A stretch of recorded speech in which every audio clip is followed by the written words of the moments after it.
Mr. President. Senator from Wisconsin.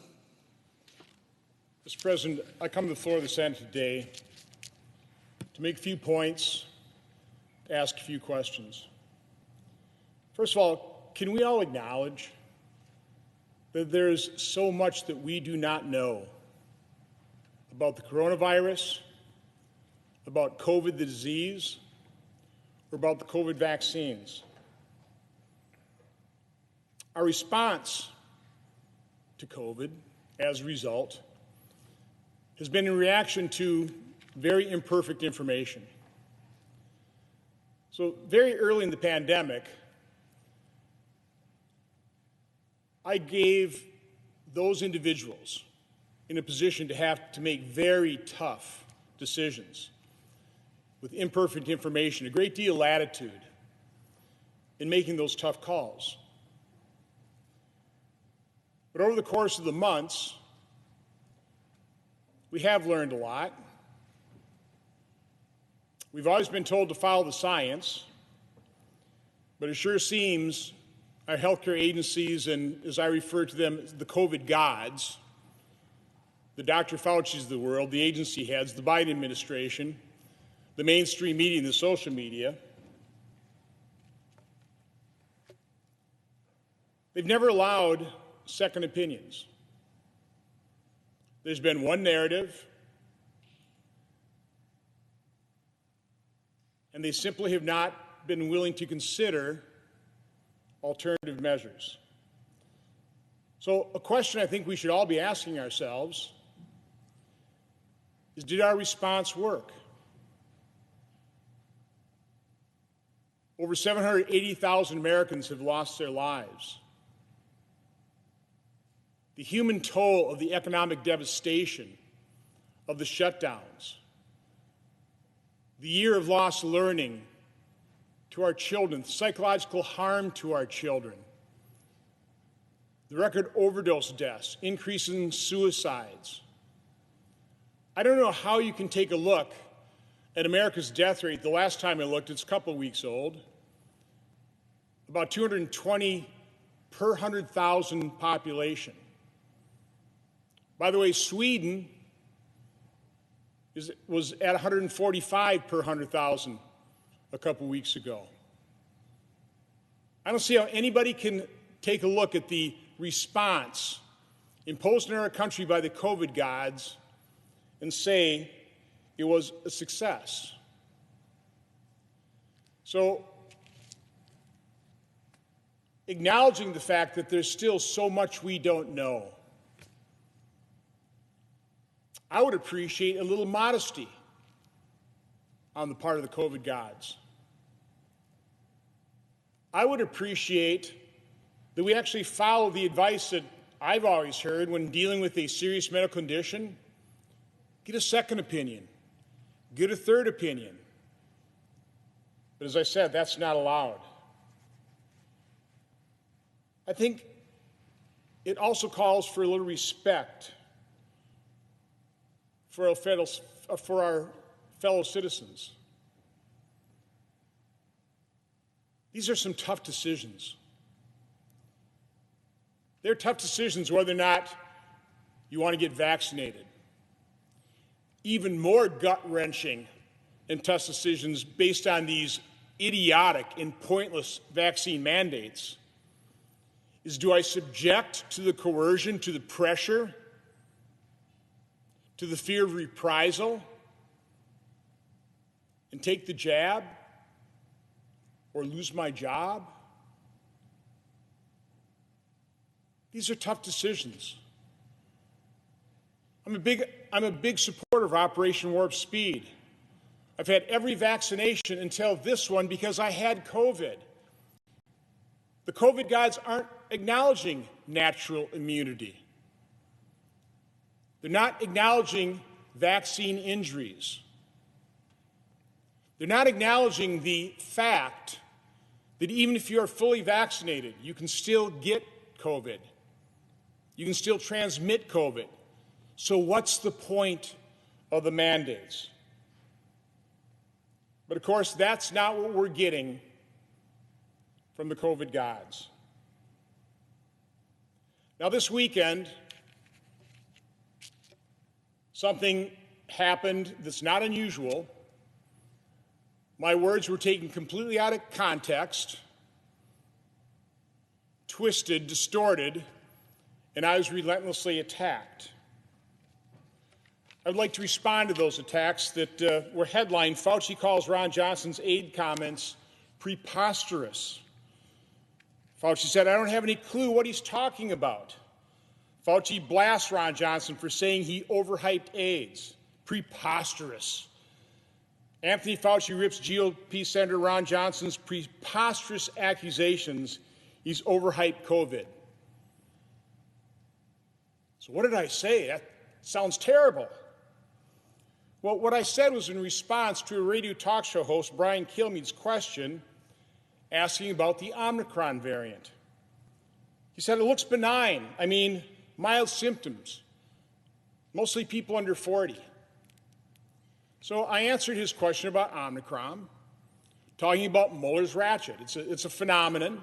It makes sense how viruses generally mutate, how they become more contagious because they want to replicate, so they become more contagious, but generally less lethal because it doesn't help replication if you kill your host. Now, nothing's guaranteed. That would be the general direction of the variants of the coronavirus. Why would we assume anything worse? But that's what the COVID gods are doing.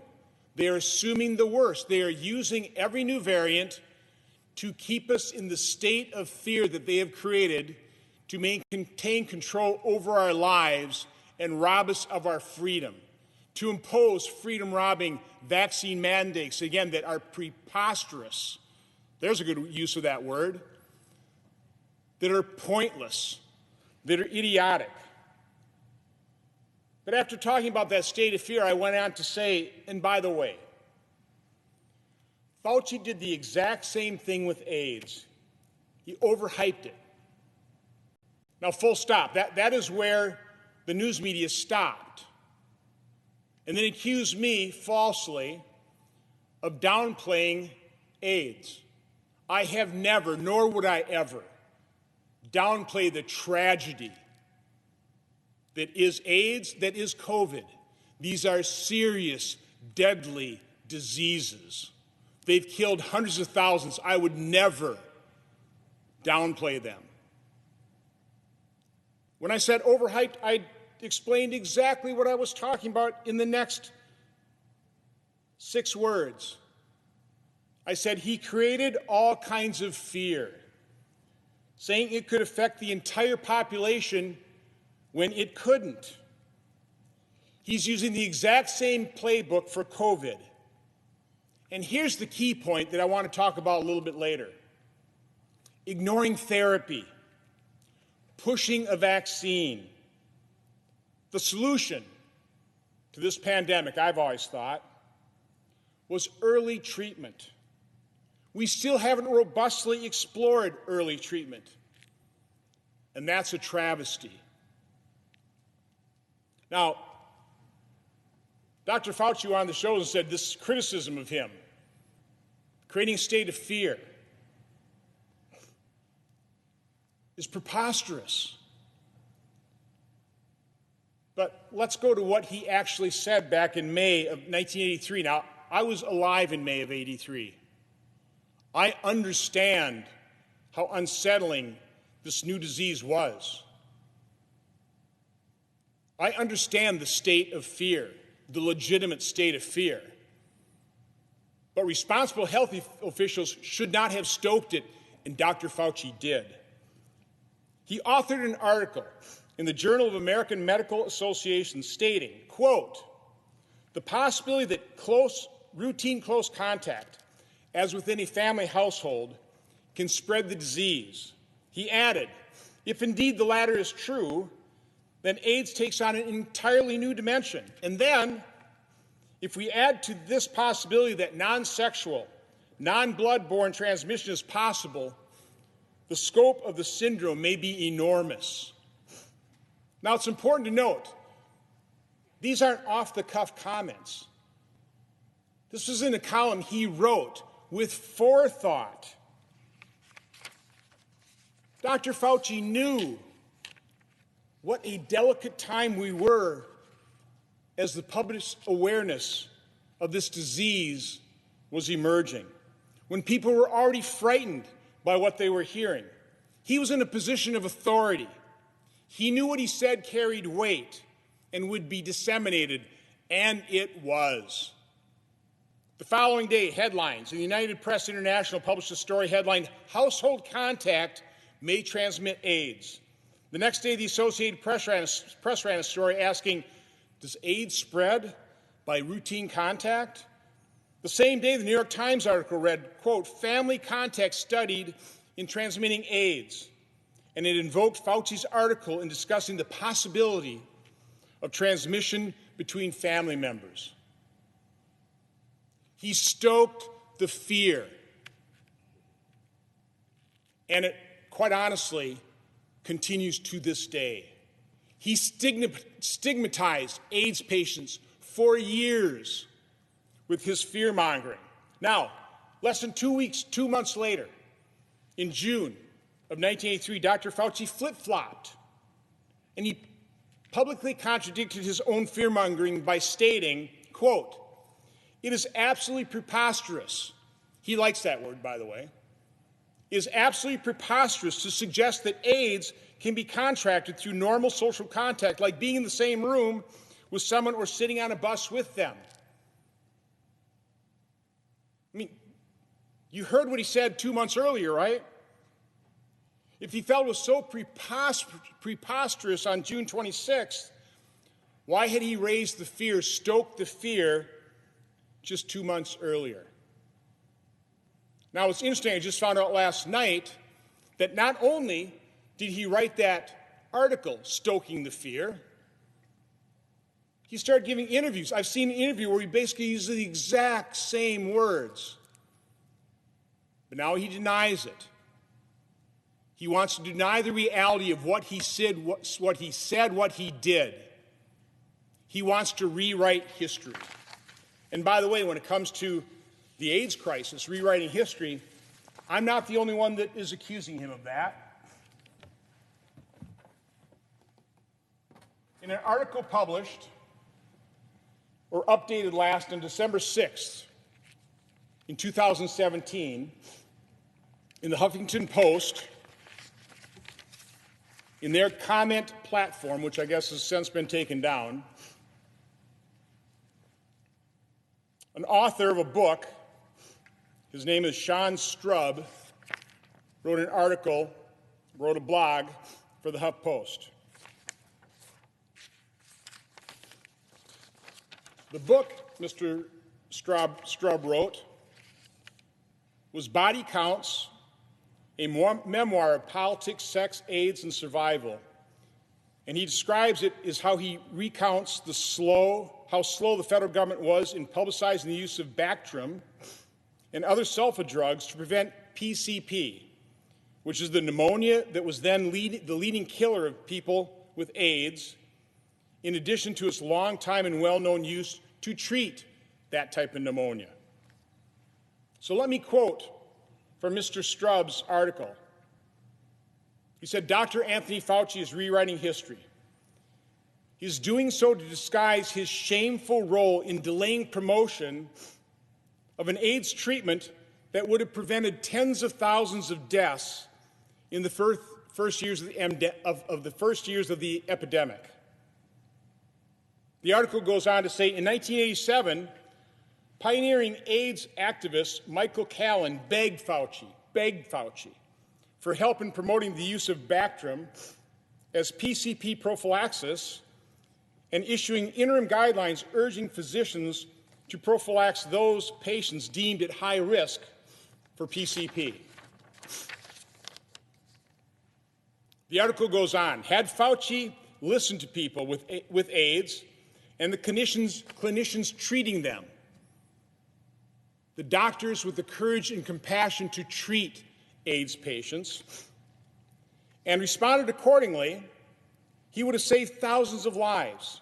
In the 2 years between 1987, when Callan met Fauci, In 1989, when the guidelines were ultimately issued, 2 years, nearly 17,000 people with AIDS suffocated from PCP. Most of these people might have lived had Fauci responded appropriately. Another doctor, Dr. Barry Gingle, I'm continuing with the article here, a medical advisor to gay men's health crisis, met with Fauci to plead for his support. They didn't just say there was, quote, this preliminary activity and some small trials, as Fauci claims. They explained that many frontline AIDS physicians, following the lead of Dr. Joseph Sonnabend, were already using Bactrim effectively to prevent the recurrence of PCP. The science was clear. A decade before, critical trials by Dr. Walter Hughes had proven its efficacy in preventing PCP in other immune-compromised populations, like children with leukemia. It continues. Fauci refused to acknowledge the evidence, and according to one account, even encouraged people with AIDS to stop taking treatments like Bactrim that weren't specifically approved for use in people with AIDS. Dr. Sonnabend wrote in 2006, quote, why in the case of AIDS was Bactrim, a known preventative measure against PCP, introduced so many years after a need for it had been recognized? To this must be added the question of why this neglect, the consequences of which can be measured in the tens of thousands of lives lost, has received almost no attention. The media has continued to cover for Dr. Fauci. The article goes on, if we don't tell the truth about the history of the AIDS epidemic, it will be subject to more whitewashing, as we witnessed this weekend, my aside. More distortions and more rewriting to suit the legacies of the officials in charge. These are the same officials who seem incapable of ever acknowledging or taking responsibility for the mistakes they made, mistakes that cost our community thousands of lives. Now, Mr. President, why did I take so much time to read an excerpt from this article from 2017? It's because it's the major point I was making in my comments to Brian Kilmeade. Dr. Fauci, he's using the exact same playbook for COVID as he did for AIDS, ignoring therapy like Bactrim,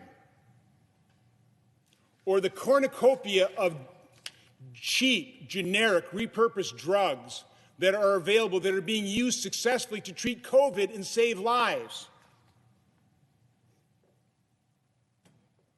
The solution, as I've always felt, has always been early treatment. But again, Dr. Fauci is ignoring therapy and pushing a vaccine. Why? There are medical experts, multiple medical experts that have looked at this, who are treating COVID, who are doing the research, who say upwards of 500,000 lives were needlessly lost because we ignored, and I would argue, sabotaged early treatment with cheap, generic, repurposed drugs. In fact, the FDA completely trash-talked one of these repurposed drugs, a Nobel Prize-winning drug termed by the World Health Organization as a miracle drug, ivermectin, calling it horse paste, saying, come on, y'all, you're not cows.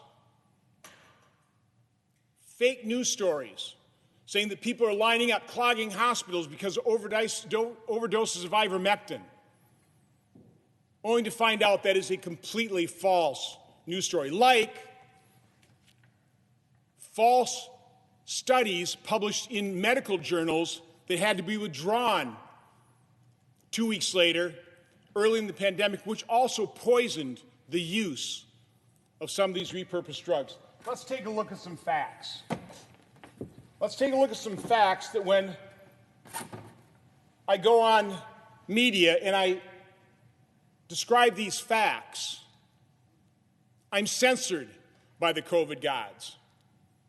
I'm removed from YouTube, as is sometimes the radio talk show hosts. But let's look at the facts of drugs versus the vaccine. Now, many of you will be shocked by this because this is all being censored. This information, this is not allowed. Again, there's one narrative. It's the narrative of the COVID gods. No second or third opinions are allowed. No questions are allowed to be asked, much less answered. So let's take a look at ivermectin. I've got two columns here. Total adverse events reported to either the FAER system, the adverse event reporting system from the FDA for drugs, and the VAER system, the vaccine adverse event system, reported through the CDC. So the top three, first of all, ivermectin.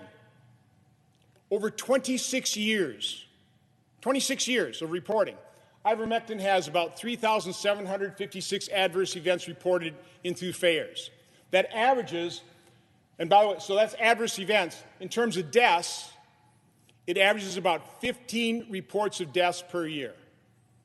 Now, let's get something straight here. There are two main criticisms of FAERS and VAERS.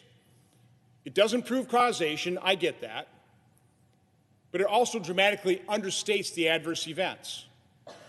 So again, we're going to use this as a comparison. Ivermectin, 15 deaths per year on average over 26 years of usage. Hydroxychloroquine, 23,355 total adverse events over 26 years. On average, about 69 death reports per year. How about the seasonal flu vaccine? Again, 26 years worth of history.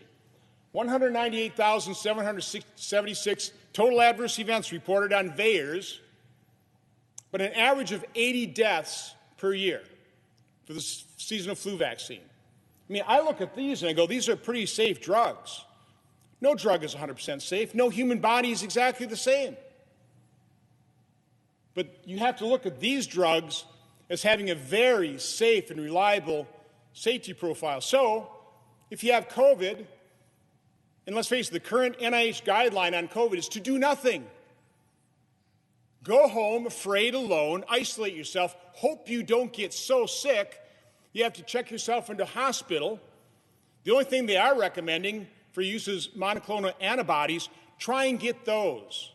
I've talked to so many constituents that haven't been able to. Either they're not sick enough or they become too sick or it's taken too long.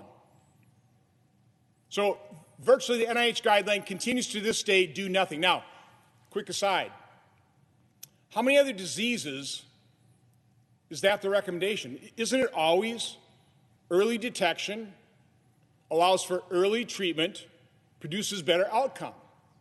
Of course that's what we recommend for every other disease except COVID, because Fauci ignored therapies and pushed vaccines. He's got his blinders on. Vaccines, vaccines, vaccines.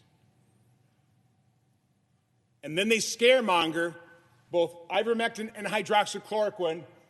I don't know, are you afraid of those? If you got COVID, would you give those a shot? I certainly would. And by the way, I'm not a doctor, I'm not a medical researcher, but I've been in contact with doctors who have the courage and compassion to treat. And so when I have a friend or a constituent that calls me and say, what can I do? I refer them to a doctor who treats them. And I have example after example of these things working, keeping people out of hospitals and certainly preventing death. I know it's anecdotal, but the evidence is mounting and it's getting to the point of being irrefutable. I think it is at the point of being irrefutable. So now let's compare this to the drugs of choice of Dr. Fauci and the COVID guys. Let's take a look at remdesivir. The studies were weak. They changed the endpoint of reducing death because it didn't to reducing days in the hospital. But they still rushed through the emergency use authorization, and it has been the treatment, because it's blessed by the COVID gods, that hospitals will apply. Now, in fairness, hospitals also do dexamethasone. They will do other things. Corticosteroids. Pierre Corey testified before my committee in May of 2020 about corticosteroids. But remdesivir is the big one. Over $3,000 a dose when these cost $20 to $50 total as part of a multi-drug, multivitamin, vitamin D, zinc. Remdesivir, 6,500 adverse events. I don't have it here. 1,612 deaths so far since it's got its emergency use. That's an average of 921 a year. That's remdesivir. Now let's look at the COVID vaccine. And this will shock you. It should shock you because nobody's talking about it. And when a guy like me talks about it, I get censored. I get vilified. I get attacked. 927,740 total adverse events. And remember, one of the criticisms is VAERS dramatically understates the number of adverse events. Total deaths, 19,532. Now again, I realize VAERS doesn't prove causation, but almost 6,000 of these worldwide deaths occurred on days 0, 1, or 2 following vaccination. I know Fauci, I know Janet Woodcock, I know Francis Collins are not concerned about this. I'm concerned about this. Other people who have been able to avoid the censors and see this, they're concerned about it. They're making those tough choices. They also realize COVID can be a deadly disease. They have to make an informed decision whether or not to get vaccinated. Shouldn't they have all the information? But they're not being given all the information. It's about time they are.